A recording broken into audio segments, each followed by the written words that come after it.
Hi friends, என்னடா bats கேஜிக்குள்ளாடி பார்த்தீங்கன்னா எலி பொறி வச்சுருக்கேன் அப்படி தானே பார்க்குறீங்க. ஆமாங்க, ஒரு எலி வந்து 2 நாளாகவே கொஞ்சம் அட்டகாசம். ஆனால் எலி தானே நான் கன்ஃபார்ம் பண்ணல. ஸோ பார்த்தா வச்சு பேட்ஸ் வச்சுருந்த ஃபுட்டெல்லாம் அங்கங்கே சிதறி கிடக்குது. நைட்டுக்கு அப்புறம் காலையில் வந்து பார்க்கும்போது.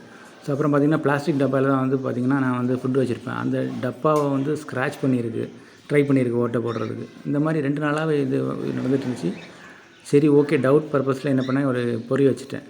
பொறி வச்சு பார்த்திங்கன்னா இன்றைக்கி தான் வந்து வசமாக மாட்டிக்கிட்டு அதை எலியை வந்து கிடச்சிட்டான். இதை பார்த்திங்களா எப்படி பதுங்கியிருக்கேன்னு. சரி, ஓகே, என்ன பண்ணலாம், இனி இவ்வளோ அட்டகாசம் பண்ண க்ளோஸ் பண்ணிடலான்னு தான் பிளான் நினச்சேன். எல்லாம் அப்படி தான் சொன்னாங்க, ஆனால் மனசு கேட்கல. சரி, ரொம்ப தூரமாக இங்கேயே கொண்டு விட்டுலான்ற ஒரு முடிவு எடுத்துட்டேன். பசங்களை ஸ்கூலுக்கு போகிற டைமில் பைக்கில் வச்சு ஒரு 5 கிலோமீட்டர் டிஸ்டன்ஸ் இருக்குது. அந்த ஏரியாவில் வேறு தோட்டத்தில் வீடு நடமாட்டம் இல்லாத இடத்துல வச்சு விட்டுலாம் அப்படின்ற மாதிரி ஒரு பிளானு. ஸோ அதான் வண்டிக்குள்ளே வச்சுட்டேன்.